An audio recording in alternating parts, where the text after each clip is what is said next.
Thank you, Yes, Mr. please President. proceed. Thank you very much. If I may continue what I was saying, I was pointing out that the bill refers to the obligation of the seafarer, the obligation of the ship owner or manning agency to take care, to be responsible for the expenses of medical care of the seafarer when in self-isolation or quarantine until the seafarer has been repatriated to the point of hire. And then the next paragraph goes on to say, upon arrival at the point of hire, which the sponsor said is always the Philippines, up to the seafarer's return to the place of domicile, the Philippine government will take care of his quarantine. I asked if His Honor means domicile or residence, and the sponsor said that he is just following what is contained in the MLC. Maritime Labor Convention. But this is a Philippine law, so we have to be sure what we are referring to, because under Philippine law, there is a difference between residence and domicile. And the obligation of the Philippine government will be affected if the person does not return to the domicile.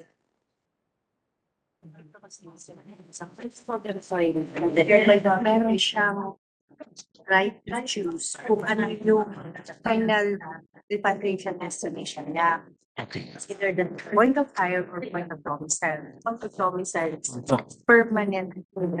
Okay, doon kasi sa contract, Mr. President, Your Honor, nakaspecify point of hire and point of domicile where he or she can choose kung saan siya babagsak at never na ang saan? Kung saan siya babalik in case of repatriation, because we're talking here of repatriation. So therefore, like you mentioned and I've mentioned earlier, sa MLC, Maritime Labor Code 2006, never kasi na-mention doon yung word residence.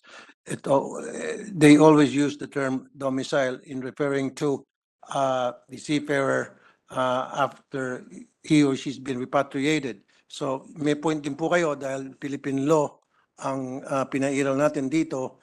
That's why much better kung gagamit tayo ng word residence. I see your point.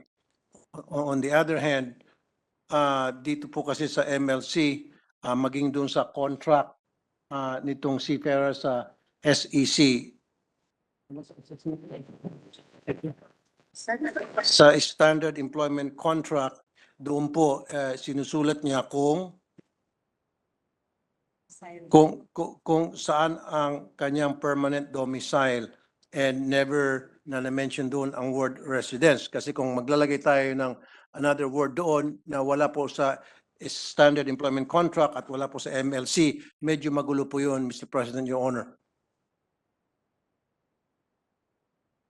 Well, Your Honor, magulo din po yon if under Philippine law, you do not provide for clarity if you mean domicile or residence. What do you mean, Your Honor? What Okay. is your intention? At to what point will the Philippine government be responsible, domicile or resident? What is the intention of His Honor in the draft?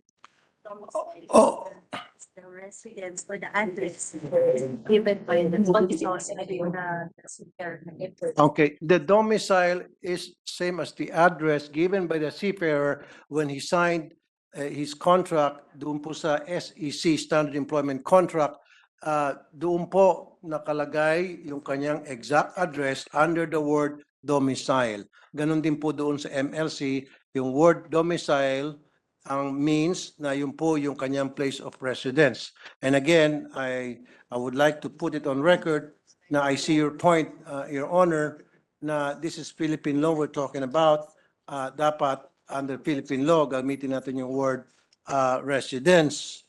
However, since wala naman po yung word residence, maging sa Standard Employment Contract na pinirmahan ng ating seafarer and maging sa MLC, baka magkaroon ng konting confusion doon because two different, I mean, dun sa dalawa, domicile always been mentioned and never na-mention yung word na residence. Mr. President, Your Honor. Do I remember correctly that in the first part of his honor's answer, he said in the standard employment contract, he would indicate as his domicile, his what? What did his honor say? Place of residence, place of permanent residence? What was the statement made? Basahin mo. Our deputation of repatriation. Hindi doon sa plan, sabi niya kasi sa SEC. Nakalagay doon domicile. Meron tayong po kanyo.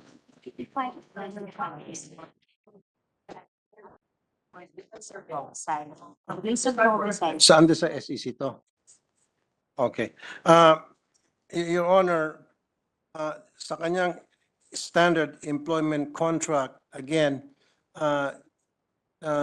doon sa part ng repatriation, it refers to the process of returning seafarer to the point of hire or the seafarer's place of domicile.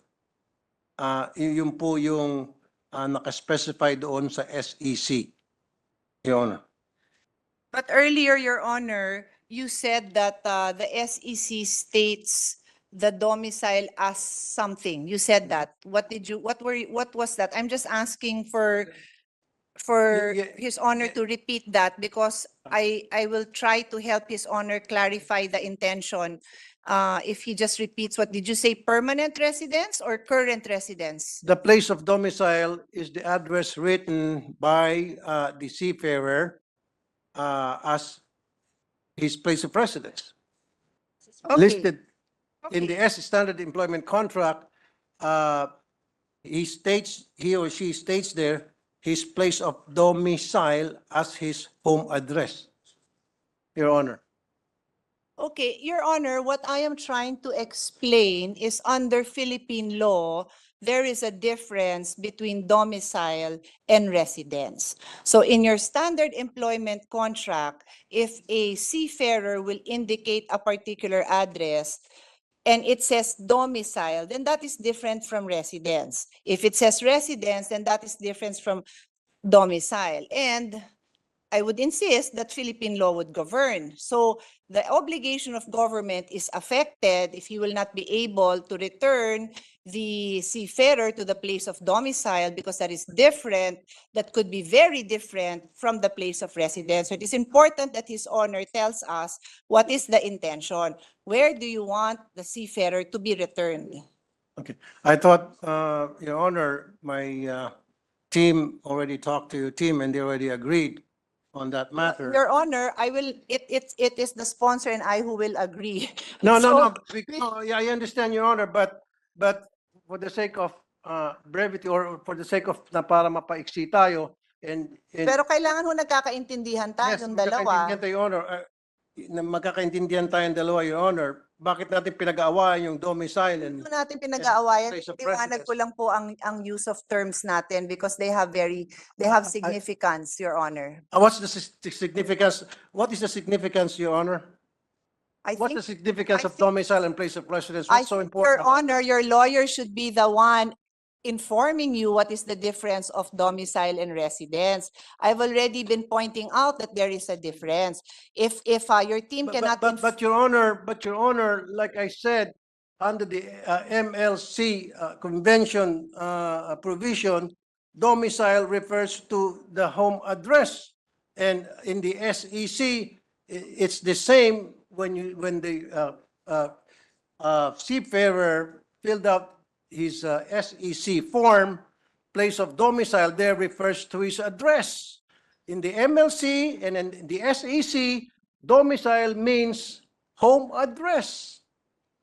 Your Honor, I am simply informing the sponsor that under Philippine law, there is a difference between I domicile. understand, Your Honor, but it residence. is already understood under the MLC provision, domicile means home address. And under the standard employment contract, which the seafarer signed, the word domicile refers to his home address. Okay, so I will ask His Honor a question. When the seafarer indicates a home address, yung po ba kaya ang kanyang temporary address sa Manila o yung po yung kino-consider niyang permanent home niya sa probinsya? Alin kaya ho yun doon? Yung point of hire is Manila. When you say domicile, yun po yung permanent address niya, Your Honor. As declared doon sa kanyang SEC. Kasi po doon sa SEC, idideklara mo yung iyong home address. At anong nakalagay doon? Domicile. Wala naman nakalagay doon home address. Nakalagay doon domicile. Your Honor, I am just putting on record that there are legal differences. Huwag ho kayo magagalit. Kasi No, ho, I'm not mad. may legal I'm not differences mad, Your Honor. po yun. But- Ayoko kung malito ang gobyerno at ang ating Well, pong yung mga gobyerno po hindi seafarers. malilito. I'm sure. Sir, I there are guarantee you, the legal government differences. So if we do not suspended. clarify, Hindi naman natin pwedeng baguhin lahat dahil lang sa kagustuhan mo para Session masusunod yung suspended. writing.